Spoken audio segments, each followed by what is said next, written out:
Le presentamos A Través de la Biblia. Continuamos nuestro estudio en el Evangelio según San Juan y llegamos hoy al capítulo 6.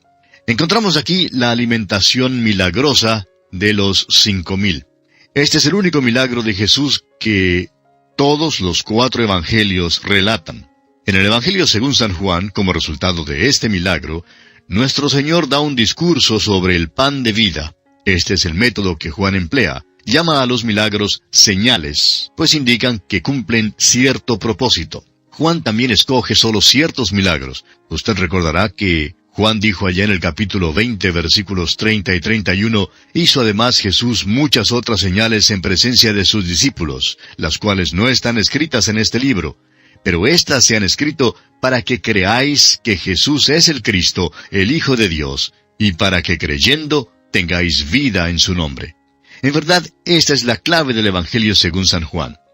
Bien, entremos entonces en nuestro estudio de este capítulo 6, que como dijimos, trata el 4º milagro anotado por Juan, o sea, la alimentación de los 5,000. Leamos el primer versículo. Después de esto, Jesús fue al otro lado del mar de Galilea, el de Tiberias. Ahora, ¿después de qué? Bueno, después de los sucesos anotados en el capítulo 5. Jesús se había apartado de Jerusalén y al parecer había venido al lado oriental del río Jordán.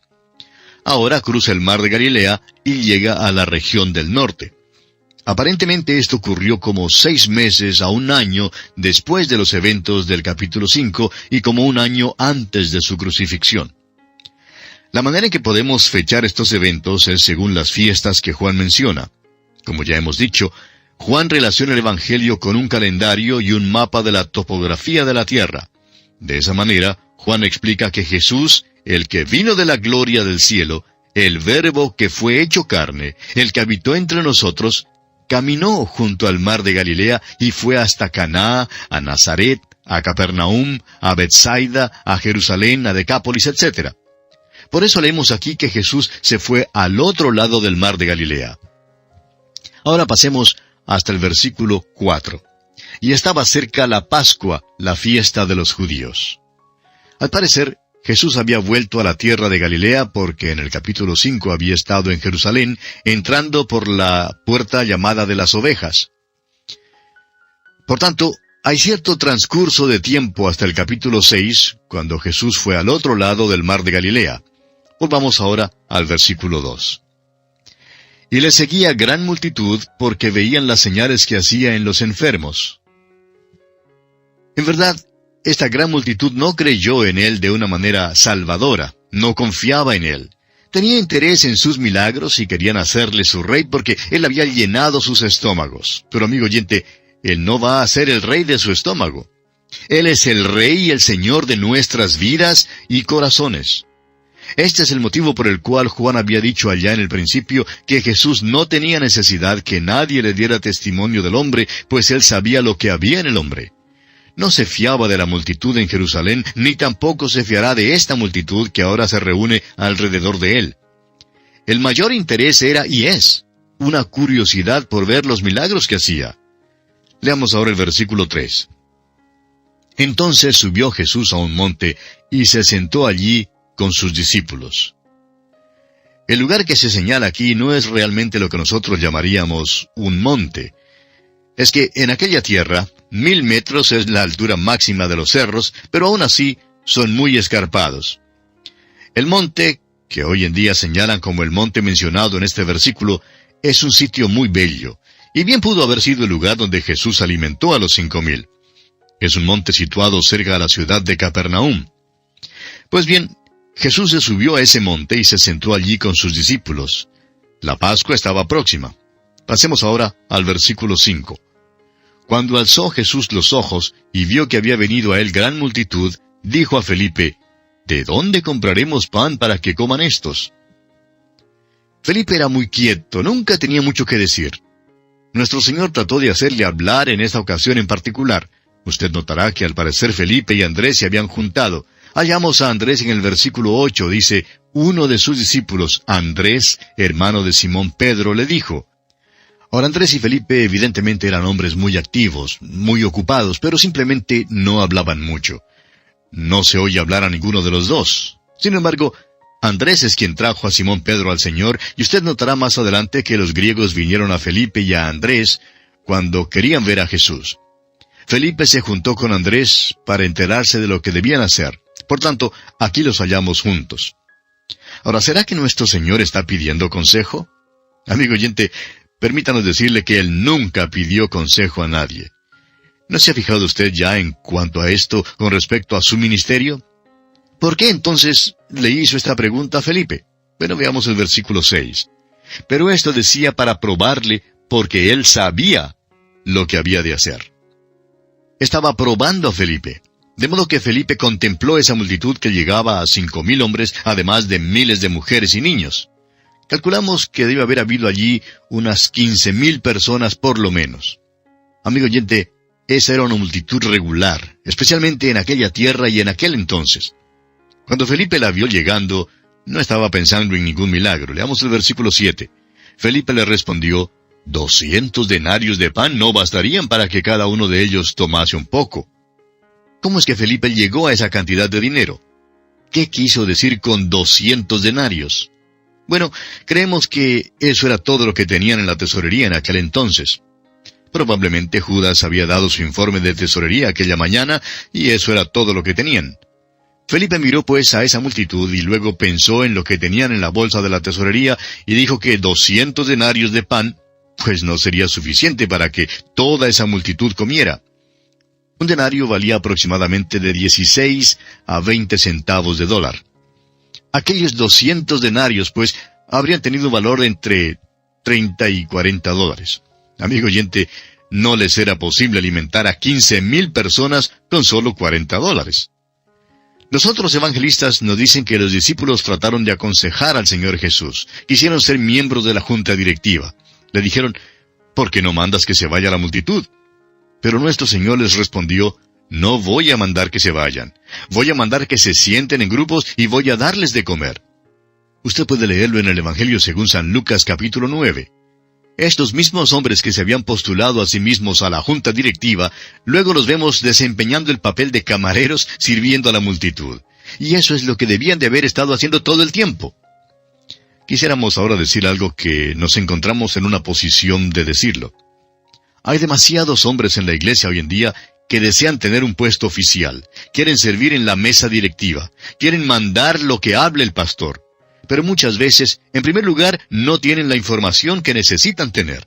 En segundo lugar, no tienen el discernimiento espiritual y sin embargo quieren hablar. No se dan cuenta de que ellos son los que deben hacer la obra del ministerio. Deben estar testificando para el Señor y sirviendo el pan de vida eterna. Pero por lo general, no están testificando para nada. De modo que el Señor le da la motivación para que hable Felipe, y Felipe dice que no tienen suficiente dinero para comprar pan para toda esa multitud. Felipe y Andrés estaban juntos, y Andrés es el que habla ahora. Leamos el versículo 9. Aquí está un muchacho que tiene 5 panes de cebada y 2 pececillos. Mas, ¿qué es esto para tantos? ¿Se da cuenta? Andrés había estado caminando entre la multitud y había estado estudiando la situación. ¿Puede usted ver allí a Andrés y a Felipe juntos? Felipe dice que el dinero en la tesorería no era suficiente para alimentar a toda esa multitud. Andrés, por su parte, dice que todo lo que pudo encontrar era un muchachito con 5 panes de cebada y 2 pececillos. Ahora, recuerde usted que no se trata aquí de los grandes panes de molde que se venden ahora en los supermercados. Era más bien como los pancitos que se compra por docena, o de aquellos que se usan para las hamburguesas. Eso era todo lo que el pobre Andrés había podido encontrar. Y por tanto, se abatió y pregunta, ¿qué es esto para tantos? Ahora leamos el versículo 10. Entonces Jesús dijo, haced recostar la gente. Y había mucha hierba en aquel lugar, y se recostaron como en número de 5,000 varones. Permítanos dirigir su atención ahora sobre el hecho de que había allí 5,000 hombres. Creemos que sería posible juntar una mujer y un niño con cada hombre y llegar así a la cifra de unas 15,000 personas. Ahora, el Señor Jesús alimentará a la multitud. Y aquí hay algo que creemos es interesante. Si usted tiene 15,000 personas para darles de comer, eso de veras es una responsabilidad grande.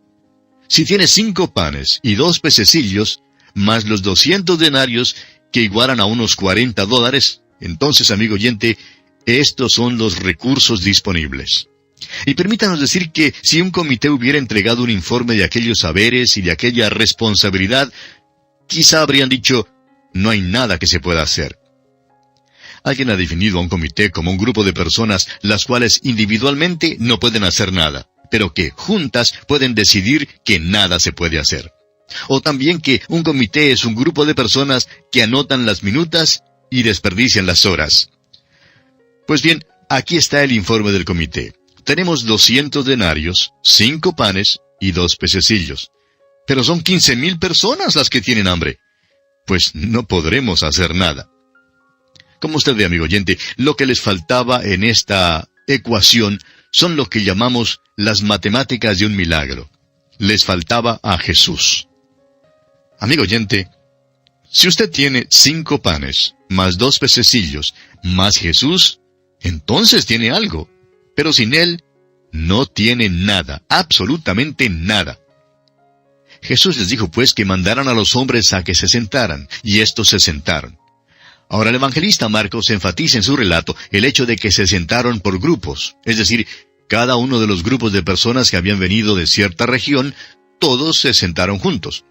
Puede que se hayan distinguido estos grupos por sus vestidos de cierto color que indicase su región. El caso es que todo lo que hizo nuestro Señor fue hecho decentemente y con orden. Creemos que si usted pudiera haber estado sentado en esa colina, al otro lado de donde estos grupitos se sentaron, habría visto algo muy bello. Debió haber sido hecho con orden porque era nuestro Señor quien lo hacía. Continuemos leyendo ahora los versículos 11 al 13 de este capítulo 6 del Evangelio según San Juan. Y tomó Jesús aquellos panes, y habiendo dado gracias, los repartió entre los discípulos, y los discípulos entre los que estaban recostados, asimismo de los peces, cuanto querían. Y cuando se hubieron saciado, dijo a sus discípulos, recoged los pedazos que sobraron, para que no se pierda nada.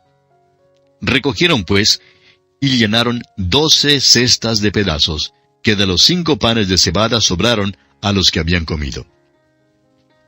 Un profesor universitario de estos liberales, es decir, que no creen en todo lo que Dios ha dejado revelado aquí en su santa palabra, trató de explicar una vez este milagro.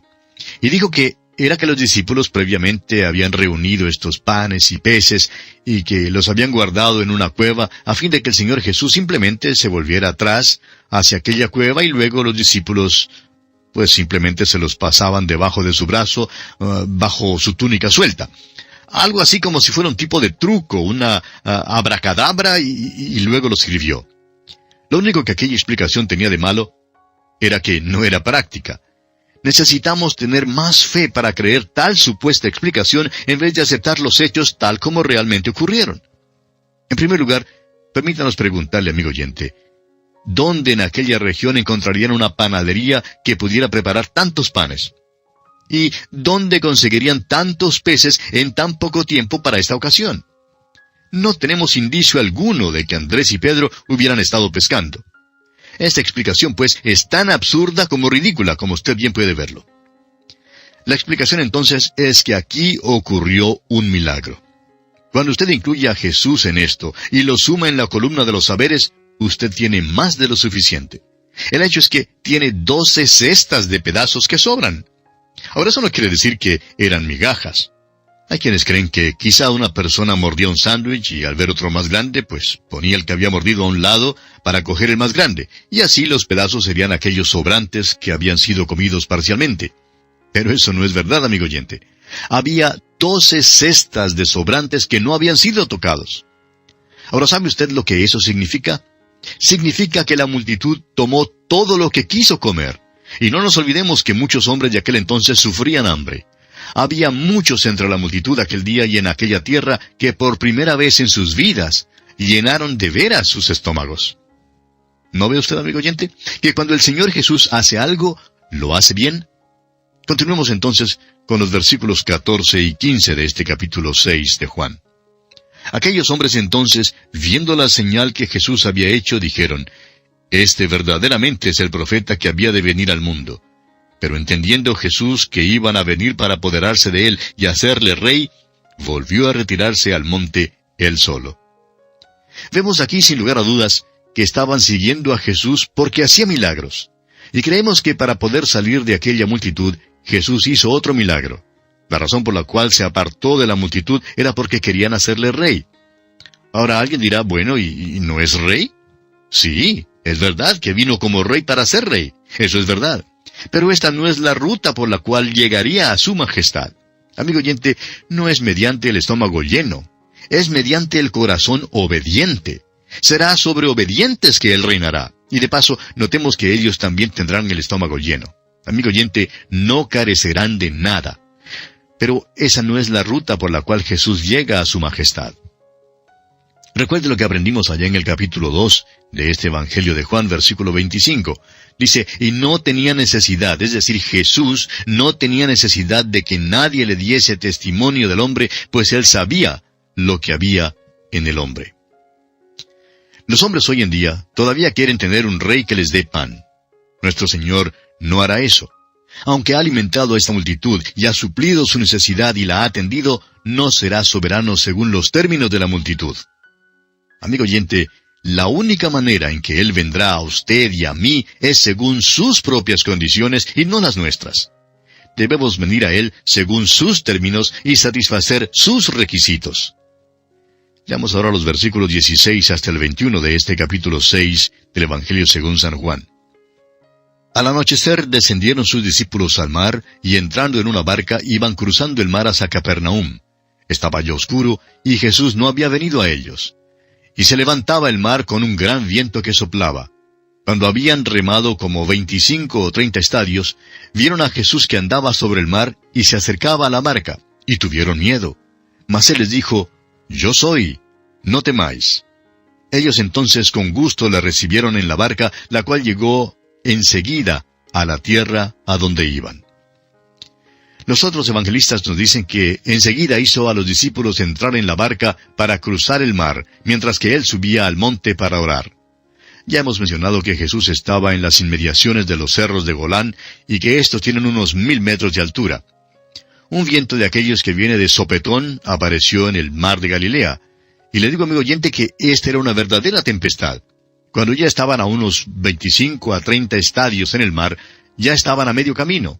Fue en medio del mar que vieron caminar a Jesús sobre el agua. Y tuvieron miedo porque no le conocieron. Y esto es algo, no le reconocieron de ninguna manera. Los críticos que pregonan una teología liberal tratan de explicar este milagro diciendo que la barca permanecía en la tierra y que, por lo tanto, Jesús en realidad andaba por la orilla, pero que los discípulos creían que estaba caminando sobre el agua. Amigo oyente, permítanos decirle que Juan había sido pescador en este mar de Galilea y lo conocía bien. E hizo mención específica de su posición en el mar, a fin de que supiéramos que no estaba cerca, ni mucho menos a la orilla. Ahora Jesús vino hacia ellos en medio de la tempestad, y es así como Él viene a los suyos hoy en día. Siempre se acerca a una persona en la hora de prueba y tristeza. No sabemos por qué es que a veces se espera hasta la medianoche, hasta cuando las olas se están agitando. Quizás sea porque este es el único momento en que estamos dispuestos a escucharle. Ahora el versículo 21 concluye diciendo, la cual, es decir, la barca, llegó enseguida a la tierra donde iban. Es posible que Juan quiera decir que sin demora alguna llegaron al otro lado del mar, puesto que el agua ahora se había calmado. Es posible que sea el lenguaje de amor diciendo que con Jesús a bordo y la tempestad calmada, parecía ser que llegaron enseguida. O bien puede ser otro milagro, que al entrar Jesús, la barca cruzó milagrosamente. Notemos ahora que este milagro es seguido por el discurso de nuestro Señor Jesucristo sobre el pan de vida. La gente ahora comienza a buscarle, pero sin encontrarle, y descubren que el Señor Jesucristo y los discípulos se habían marchado. Pero dejaremos la consideración de este aspecto para nuestro próximo programa. Mientras tanto, que el Señor le bendiga muy ricamente. Continuamos hoy estudiando el capítulo 6 del Evangelio según San Juan. Y en nuestro programa anterior consideramos la alimentación milagrosa de los 5,000. Y dijimos que en realidad había como unas 15,000 personas. Después de este milagro encontramos el discurso de nuestro Señor Jesucristo sobre el pan de vida. La gente ahora comienza a buscarle, pero sin encontrarle. Descubren que tanto el Señor Jesucristo como sus discípulos se han marchado.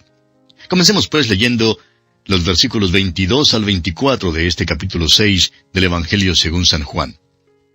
El día siguiente, la gente que estaba al otro lado del mar vio que no había habido allí más que una sola barca y que Jesús no había entrado en ella con sus discípulos, sino que éstos se habían ido solos. Pero otras barcas habían arribado de Tiberias, junto al lugar donde habían comido el pan después de haber dado gracias al Señor. Cuando vio pues la gente que Jesús no estaba allí, ni sus discípulos, entraron en las barcas y se fueron a Capernaum buscando a Jesús. Al parecer, Jesús y sus discípulos habían llegado de la parte sur del mar de Galilea, y parece que Jesús había alimentado a la multitud cerca de Tiberias. Luego habían llegado por barca a Capernaum. Ahora esta es la primera vez que Juan usa la expresión después de haber dado gracias al Señor. Y esta es también la primera vez que Juan lo llama Señor. Como ya hemos visto, la palabra corriente aquí para él es Jesús. Él es el Verbo hecho carne. Ahora, ¿quién es ese Verbo? Pues es Jesús. El ángel dijo, y llamarás su nombre Jesús, porque él salvará a su pueblo de sus pecados. Ahora, lo que realmente quería toda esa gente era saber cómo le había sido posible a Jesús apartarse de ellos. Leamos los versículos 25 y 26. Y hallándole al otro lado del mar, le dijeron, Rabí, ¿cuándo llegaste acá? Respondió Jesús y les dijo, de cierto os digo que me buscáis, no porque habéis visto las señales, sino porque comisteis el pan y os saciasteis. Jesús, note usted, no responde directamente su pregunta. Penetró debajo de la superficie del verdadero motivo por el cual le buscaban. La palabra que usó no era literalmente pan, sino forraje. Dice que comieron el forraje y que quedaron saciados. Su único interés era el de llenar el estómago. Entonces le dice aquí en el versículo 27, trabajad no por la comida que perece, sino por la comida que a vida eterna permanece, la cual el Hijo del Hombre os dará, porque a éste señaló Dios el Padre. Permítanos, amigo oyente, poner esto en un lenguaje más corriente. Esta no es una traducción, sino más bien una manera de sacar el sentido. Permítanos decirlo así. Dejad de trabajar por la comida que perece, pero trabajad por la comida que permanece para la vida eterna, la comida que el Hijo del Hombre les dará, porque en él, Dios el Padre, ha puesto su sello. Usted recordará que este es el mismo tipo de acercamiento que nuestro Señor usó con la mujer samaritana allá junto al pozo. En aquella ocasión, Jesús se constituyó en el agua de vida, y aquí Él es el pan de vida. Y esas dos cosas son esenciales. El pan y el agua son muy importantes para poder mantener la vida. Él es tanto el pan como el agua. Y note usted que Él es estas dos cosas ordinarias. También es el Verbo, y el Verbo fue hecho carne. ¿Cómo entonces podemos conocer a Dios y qué podemos saber acerca de Dios? Jesús, el Verbo, llega a donde estamos y nos toca y se comunica con nosotros de una manera que podemos entender. Él dijo que Él es el agua y que Él da agua viva. Dijo también que Él es el pan. Ahora nosotros sabemos lo que es agua y sabemos lo que es el pan. Y ahora el versículo 28 dice, entonces le dijeron, ¿qué debemos hacer para poner en práctica las obras de Dios? En otras palabras, están preguntando en cuanto a lo que pueden hacer para ser salvos. Quieren hacer algo porque el hombre siempre ha creído que si simplemente pudiera ocuparse en hacer alguna cosa, podría ser salvo.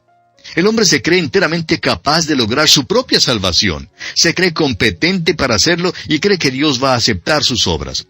Pero fíjese usted, amigo oyente, con cuidado, lo que es la obra de Dios. Leamos el versículo 29. Respondió Jesús y les dijo, esta es la obra de Dios, que creáis en el que Él ha enviado. ¿Se fija usted? La obra de Dios no consta en hacer lo que es mandado por Dios, sino en aceptar lo que ha sido hecho ya por Dios. En otras palabras, es lo que Dios ha hecho y no lo que usted hace. Es la obra de Dios y no las obras del hombre. Y esta es la obra de Dios, que creáis en el que Él ha enviado. Él está diciendo que Dios provee la comida. Él es quien ha provisto esa comida para nosotros hoy en día, y nosotros debemos comer de ella. Él extiende una invitación a un banquete. Él dice, vayan a las salidas de los caminos para decirle a todo el mundo que están invitados a venir. Es una comida gratis, pero sucede que es una comida espiritual. Notemos ahora la respuesta de esta gente aquí en el versículo 30. Le dijeron entonces, ¿qué señal, pues, haces tú para que veamos y te creamos? ¿Qué obra haces? Permítanos decir, amigo oyente, que esto revela la dureza del corazón humano. Aquí estaban los hombres que habían sido alimentados milagrosamente por nuestro Señor Jesucristo cuando Él alimentó a los 5,000, y ellos ahora le dicen, danos señal, ¿qué obra haces? En otras palabras, no querían creer en Él de ninguna manera. Y ahora hablan en cuanto al pan material. Leamos los versículos 31 al 33. Nuestros padres comieron el maná en el desierto, como está escrito, pan del cielo les dio a comer. Y Jesús les dijo, de cierto os digo, no os dio Moisés el pan del cielo, mas mi Padre os da el verdadero pan del cielo. Porque el pan de Dios es aquel que descendió del cielo y da vida al mundo. Vemos aquí que ellos dicen que Moisés le dio maná al pueblo. Pero la verdad es que Moisés no fue quien les dio el maná, sino Dios. Y no fue una comida que les dio una sola vez. Dios les alimentó todos los días durante 40 años. Ahora esta gente quiere ser alimentada, y eso es lo que buscan. Y Jesús les asegura que el maná daba vida en aquel entonces y que era un regalo de Dios. El maná les dio la vida física a los que viajaban por el desierto, pero el Señor Jesús da la vida espiritual. Continuemos con el versículo 34. Le dijeron, Señor, danos siempre este pan. La reacción de estas personas es idéntica a la de la mujer samaritana. Ella pidió agua, pero estaba realmente pensando en el agua del pozo, pues ella dijo que jamás tendría que venir al pozo para sacar agua de nuevo. Nuestro Señor pasó algunos momentos levantando y desviando el pensamiento de esta mujer samaritana de aquel pozo hacia el agua espiritual. Y aquí también hace un esfuerzo similar por cambiar los pensamientos de estas personas de su hambre física hacia su necesidad del pan espiritual que da vida espiritual. Leamos el versículo 35 de este capítulo 6 de Juan. Jesús les dijo, yo soy el pan de vida. El que a mí viene nunca tendrá hambre, y el que en mí cree no tendrá sed jamás. Vemos que aquí Cristo juntó las dos cosas, el pan y el agua. Cristo es el maná. Él es quien bajó del cielo y quien dio su vida por el mundo a fin de que nosotros, amigo oyente, usted y yo tuviéramos vida. Y esto es la salvación. También veremos que Él es el pan que debemos comer constantemente a fin de que crezcamos. El maná era un alimento milagroso que satisfizo. Cuando entraron en la tierra prometida, les fue dado el fruto de la tierra, lo cual es la palabra de Dios. Y créanos, amigo oyente, que hay muchos hoy en día a quienes no les gusta el fruto de la tierra. Leamos los versículos 36 y 37 de este capítulo 6 del Evangelio según San Juan ahora. Mas os he dicho que aunque me habéis visto, no creéis. Todo lo que el Padre me da, vendrá a mí, y al que a mí viene, no le echo fuera. Jesús les pregunta si en verdad quieren pan. Si quieren pan, Él es el pan de vida. Pero lo han visto y no creen. Han rechazado el verdadero pan. El versículo 37 es muy importante. Hay muchos argumentos teológicos hoy en día en cuanto a la predestinación y al libre albedrío. No nos proponemos reconciliar estas dos doctrinas porque, no nos es posible hacer esto. La predestinación y el libre albedrío son dos doctrinas que se encuentran en este versículo. Dice, todo lo que el Padre me da, vendrá a mí. Y esto declara la verdad de la predestinación. Pero espera un momento. La próxima frase dice, y al que a mí viene, no le echo fuera. Y también esto es verdad. Jesús enseña aquí que Dios respeta nuestro libre albedrío. Amigo oyente, las dos son verdades, pero no sabemos cómo reconciliarlas. El Padre me da, es verdad, pero uno tiene que venir. Y al parecer, los que vienen a Jesús son los que el Padre le da. Usted y yo, amigo oyente, estamos aquí abajo y no vemos lo que pasa en el cielo. No sabemos cómo es que Dios maneja este calculador de la predestinación. El hecho es que no comprendemos cómo funciona ninguna máquina calculadora. Pero estamos seguros que Dios es quien oprime el botón. No lo comprendemos, pero también sabemos esto, que Dios nos ha dado a cada uno, a mí y a usted, amigo oyente, un libre albedrío, y que somos responsables de cómo lo ejercemos. Se cuenta que el gran predicador Spurgeon predicaba que todo aquel que quiere puede venir, y así también predicamos nosotros. Alguien le dijo a Spurgeon una vez, si yo creyera como tú crees en cuanto a la predestinación, yo no predicaría como tú. A esto Spurgeon respondió, si el Señor hubiera puesto una raya amarilla en las espaldas de los predestinados, yo saldría por la calle alzando las camisas de las personas y al hallar a aquellos que tuvieran la línea amarilla, pues les daría el mensaje del Evangelio. Pero Dios no lo hizo así. Me dijo que fuera a predicar a toda criatura, y todo aquel que quiere puede venir. Esto es lo que dice Jesús en nuestro versículo, y al que a mí viene, no le echo fuera. Por tanto, amigo oyente, se puede discutir en cuanto a la predestinación todo lo que se quiera, pero siempre se puede venir. Y si uno viene, tiene la promesa solemne de Cristo mismo de que no le echará fuera. Alguien preguntará, ¿quiere usted decir que si no soy predestinado, todavía puedo venir? Amigo oyente, si usted viene, será predestinado. ¡Cuán tremendo es eso! Continuemos ahora con el versículo 38 de este capítulo 6 de Juan. Porque he descendido del cielo no para hacer mi voluntad, sino la voluntad del que me envió. ¡Cuán maravilloso es esto, que la voluntad de Dios sea que usted venga! Sí, amigo oyente, esta es la voluntad de Dios y de eso estamos seguros. Jesucristo dijo, yo he venido del cielo porque es necesario que el Hijo del Hombre sea levantado. Pero es necesario también que usted nazca de nuevo. Él vino para hacer la voluntad del Padre en todo, y es la voluntad de Dios que usted sea nacido de nuevo. Usted tiene que venir a Él, amigo oyente, esa es la única manera. Tiene que venir al Señor Jesús por la fe, y nada más. Ahora el versículo 39 dice, y esta es la voluntad del Padre, el que me envió, que de todo lo que me diere no pierda yo nada, sino que lo resucite en el día postrero. El término predestinación se aplica solamente a los que ya han sido salvados. Significa exactamente lo que dice aquí. Cuando una persona acepta a Cristo, es justificada, y si ha sido justificada, es igualmente seguro que será glorificada. Cuando Jesús comienza con 100 ovejas, amigo oyente, termina con 100 ovejas, no pierde ninguna. Eso es lo que esto significa. Todos los que creen en Cristo tienen vida eterna, y todos serán resucitados en aquel día postrero. Leamos ahora los versículos 40 al 42 de este capítulo 6 de Juan. Y esta es la voluntad del que me ha enviado, que todo aquel que ve al Hijo y cree en Él, tenga vida eterna, y yo le resucitaré en el día postrero. Murmuraban entonces de él los judíos, porque había dicho, yo soy el pan que descendió del cielo. Y decían, ¿no es este Jesús, el hijo de José, cuyo padre y madre nosotros conocemos? ¿Cómo pues dice éste, del cielo he descendido? No había duda alguna aquí que Jesús les está enseñando que Él era Dios, y que había descendido del cielo.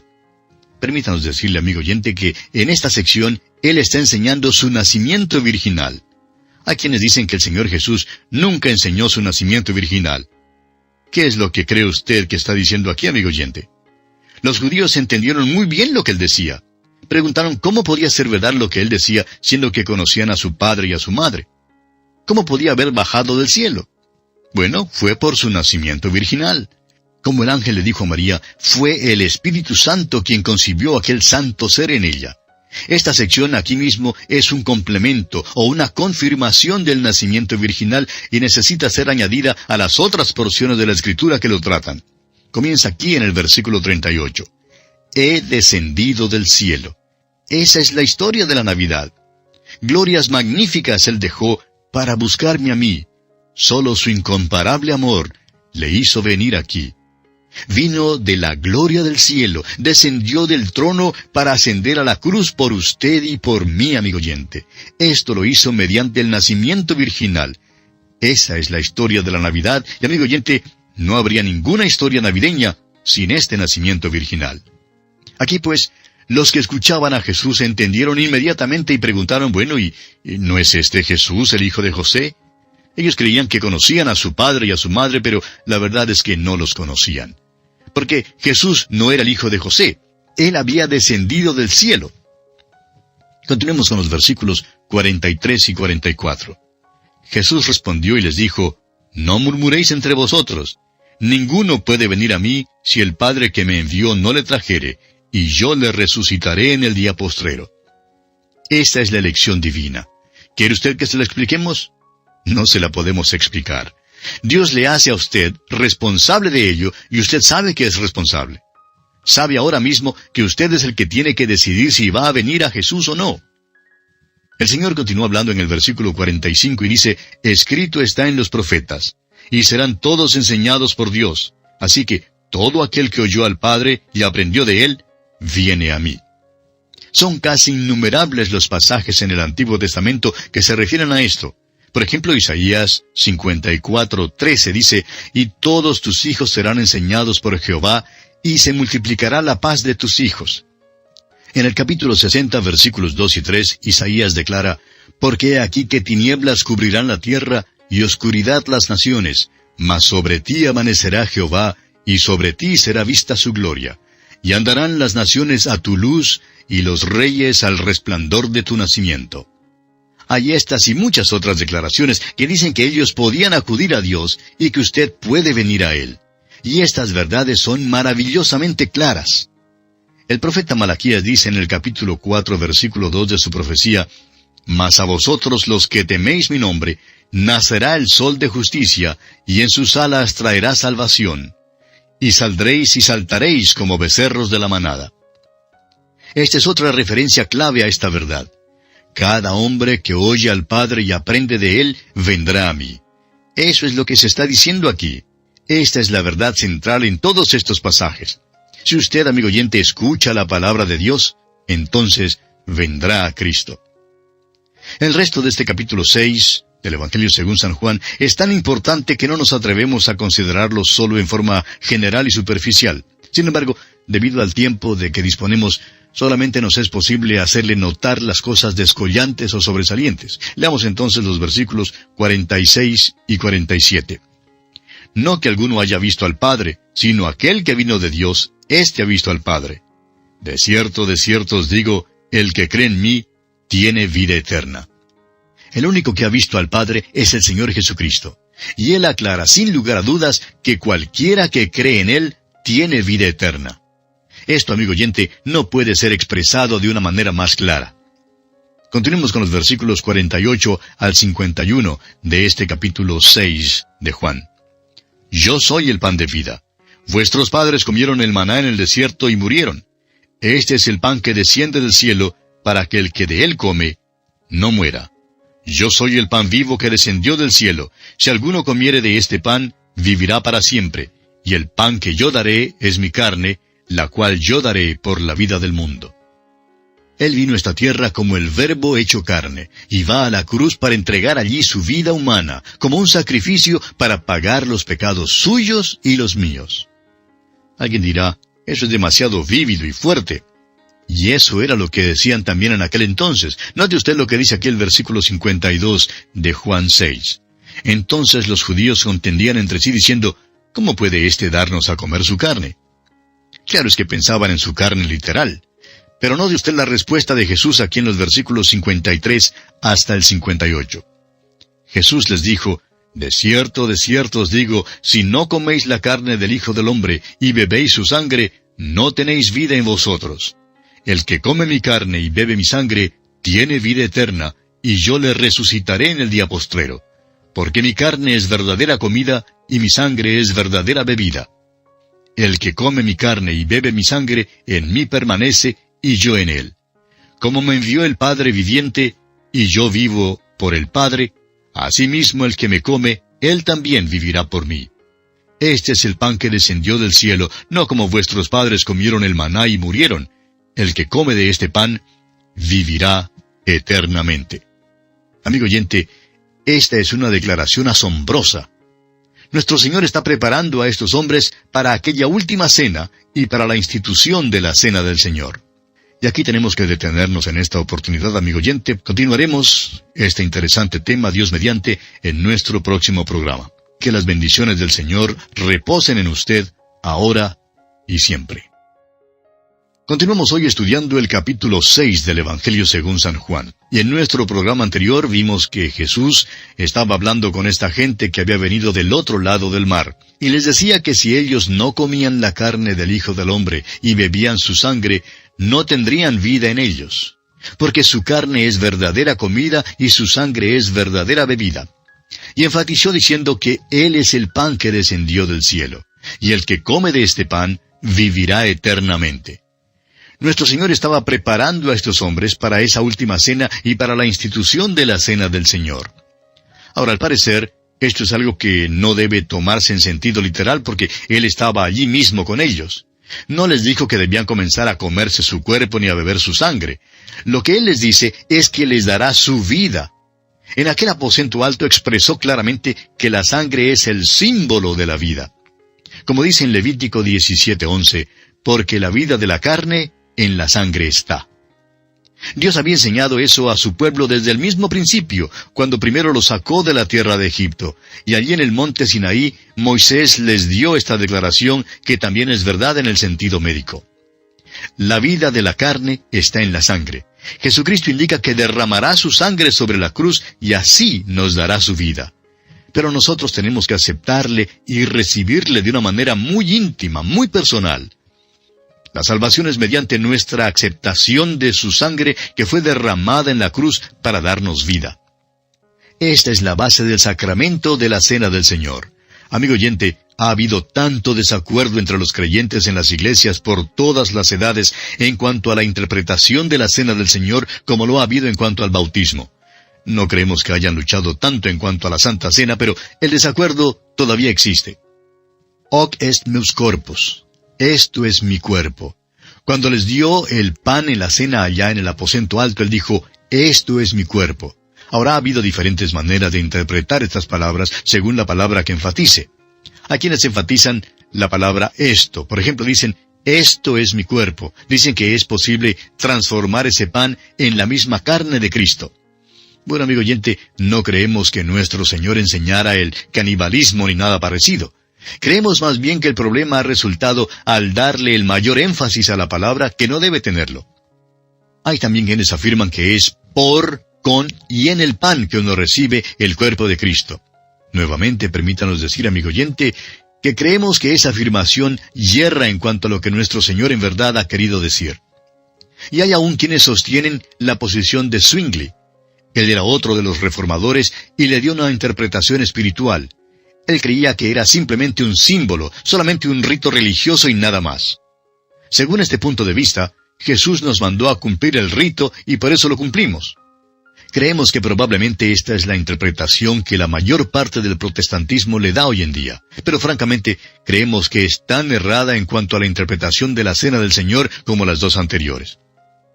Esto es mi cuerpo. Calvino pone el énfasis sobre la palabra es. La fe reformada siempre ha puesto el énfasis en esta palabra, y la iglesia primitiva puso el énfasis también allí. El pan es pan y siempre será pan, no se puede cambiarlo. El vino es siempre vino y no hay ningún milagro que ocurra allí. Uno no recibe el cuerpo de Cristo por cumplir un rito, y sin embargo, la Santa Cena es más que un rito, y en verdad hay una bendición espiritual allí. Un profesor de un seminario decía que la Cena del Señor es pan en la boca, pero Cristo en el corazón. Y amigo oyente, creemos que hay una bendición espiritual que resulta de la celebración de la Cena del Señor. Creemos que Dios le ayuda espiritualmente por su obediencia en observar la Cena del Señor. No se trata de algo misterioso o mágico. Tampoco es un rito vano el que cumplimos. Es de profundo significado y proporciona una bendición espiritual para el corazón del que la observa. Creemos que eso es lo que nuestro Señor les está diciendo aquí a esta gente. Una relación íntima y verdadera con Él es lo importante. Cuando comieron el maná en el desierto, eso era una cosa temporal. Pero Jesús tiene algo que es eterno, y eso es la vida que Él proporciona al darnos su propia vida. Dice en el principio de este Evangelio que en Él estaba la vida, y la vida era la luz de los hombres. Continuemos ahora leyendo los versículos 59 hasta el 63 de este capítulo 6 del Evangelio según San Juan. Estas cosas dijo en la sinagoga, enseñando en Capernaum. Al oírlas, muchos de sus discípulos dijeron, «Dura es esta palabra, ¿quién la puede oír?» Sabiendo Jesús en sí mismo que sus discípulos murmuraban de esto, les dijo, «¿Esto os ofende? Pues qué si viereis al Hijo del Hombre subir a donde estaba primero. El Espíritu es el que da vida, la carne para nada aprovecha. Las palabras que yo os he hablado son espíritu y son vida. Amigo oyente, hubo aquí una reacción a lo que Jesús había dicho. Notemos ahora la reacción de algunos grupos que estaban allí. Jesús les dice que no le van a comer literalmente, porque Él regresará al cielo.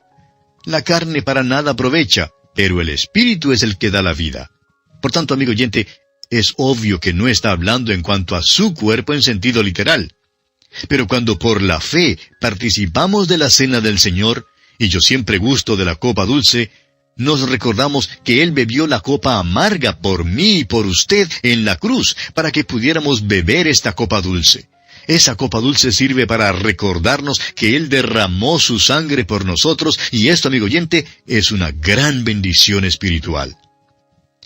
Las palabras que os he hablado son espíritu y son vida, dice el versículo 63. Siempre que hemos participado en un servicio en el cual se sirve la cena del Señor, se ha leído porciones de la palabra de Dios y nos parece una práctica procedente y apropiada, pues la palabra de Dios bendice los corazones de los hermanos. ¿Por qué? Porque las palabras del Señor Jesús son espíritu y son vida.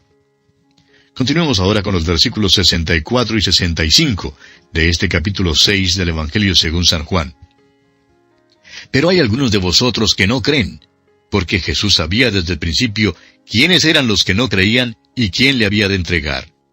Y dijo, por eso os he dicho que ninguno puede venir a mí si no le fuere dado del Padre. Pero recuerde usted ahora que tiene que juntar con estas palabras la frase, todo aquel que cree puede venir, porque depende de usted, amigo oyente.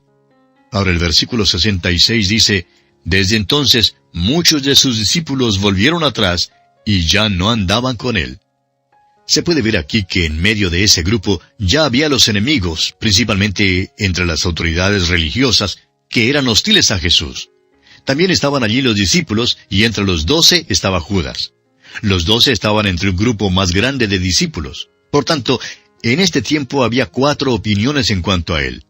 Muchos de estos discípulos, según nos dice aquí, se volvieron atrás. Ahora los 12 no estaban entre ellos. Continuemos con los versículos 67 y 68. Dijo entonces Jesús a los 12, ¿queréis acaso iros también vosotros? Le respondió Simón Pedro, Señor, ¿a quién iremos? Tú tienes palabras de vida eterna. Esta es una declaración maravillosa de parte de Simón Pedro, y la pregunta que él hace es excelente. Sabemos que muchas veces estamos hablando a creyentes, pero si usted, amigo oyente, dice hoy que el Señor Jesús no es su Salvador, y que Él no suple sus necesidades en manera alguna, entonces permítanos preguntarle, ¿a quién irá? Hay tantos hoy en día que se encuentran tristes, insatisfechos, desilusionados. Van en todas direcciones buscando la luz, y realmente la buscan. Pero permítanos repetir la pregunta de Simón Pedro. ¿A quién iremos? El Señor Jesús, amigo oyente, es el único que tiene palabras de vida eterna. Leamos ahora los versículos 69 al 71, los versículos finales de este capítulo 6 del Evangelio según San Juan.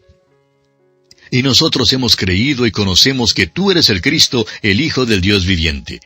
Jesús les respondió, ¿no os he escogido yo a vosotros los 12, y uno de vosotros es diablo? Hablaba de Judas Iscariote, hijo de Simón, porque éste era el que le iba a entregar, y era uno de los 12. En verdad, este hombre Judas Iscariote es un gran misterio. Aquí nuestro Señor le incluye con los 12 y dice que Él le había escogido. Sin embargo, añade que Judas era diablo, lo cual probablemente significa endemoniado, y este era el hombre que le iba a traicionar. Creemos que por todo su camino, nuestro Señor le dio toda oportunidad posible a Judas para hacer una decisión de aceptar y seguir a Cristo fielmente. Es difícil interpretar una maldad como esta, amigo oyente. Es uno de los misterios. La maldad siempre es un misterio, y esto es precisamente lo que hace que la maldad sea tan atractiva. Supóngase usted que ahora mismo le decimos que tenemos 2 palitos, y le decimos que uno de los palitos es perfectamente recto porque es una regla. Ahora, ¿puede usted imaginarse la apariencia de esta regla? Estamos seguros que no tendrá ninguna dificultad en imaginarlo, porque una regla puede ser recta de una sola manera. Ahora, supóngase usted que le decimos que también tenemos en la mano un palito torcido, y si le pedimos que dibuje una descripción de cómo cree usted que ese palito esté torcido, Pues quizá dibujará usted un palito torcido de 1000 maneras, porque puede ser torcido de 1000 maneras. Es que la maldad, amigo oyente, tiene un misterio en cuanto a su naturaleza. Debemos confesar que este hombre Judas Iscariote camina así a través de las páginas de la Escritura. Es difícil interpretarlo. Y aquí nuestro Señor habla esta cosa extraña en cuanto a él, diciendo que es del diablo. ¿Qué contraste a esto presenta el testimonio de Simón Pedro? Él dijo, nosotros hemos creído y conocemos que tú eres el Cristo, el Hijo del Dios viviente. Amigo oyente, ¿puede usted decir genuinamente lo que dijo Simón Pedro? Y así concluimos nuestro estudio del capítulo 6 del Evangelio según San Juan.